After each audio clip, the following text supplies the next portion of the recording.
l'accès des grottes est parfois interdit. C'était le cas pour celle-ci, par une indication fixée sur une grille métallique qui comportait aucun cadenas. Cette grotte est en pleine montagne, à Rhodes.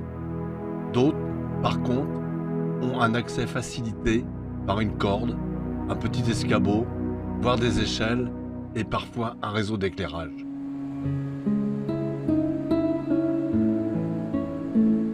Et ce que l'on préfère, ce sont celles que l'on parcourt avec nos lampes frontales et nos torches. Certaines grottes, comme celle d'Aios Antonios, près du monastère de Koudouma, en Crète, sont des lieux de culte orthodoxe, avec une multitude de morceaux de papier, avec des messages insérés dans les interstices du rocher. D'un accès plus aisé, elles sont beaucoup plus fréquentées par les touristes. Aios Antonios est grande ouverte vers la mer de Libye. Le soleil baigne l'intérieur de la grotte et permet de faire des images facilement. À la différence de celle où il faut ramper sur le sol ou se glisser parmi les rochers pour progresser à la lueur des lampes torches. On dérange parfois les chauves-souris en éclairant les stalactites, les stalagmites et autres concrétions rocheuses avec nos lampes afin de pouvoir prendre des photos.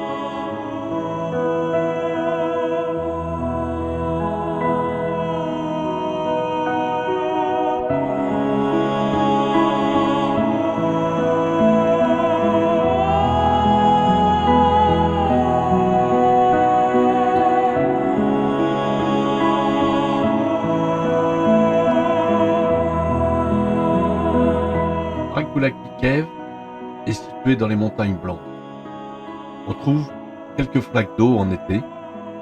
Très souvent inaccessible au printemps, cette grotte est remplie d'eau.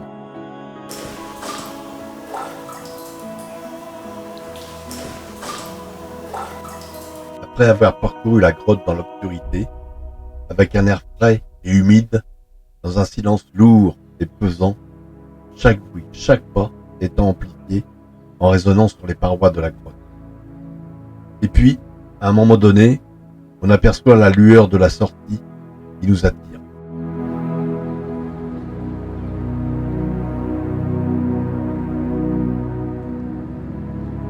Et l'on retrouve la chaleur du jour et le bleu de la mer.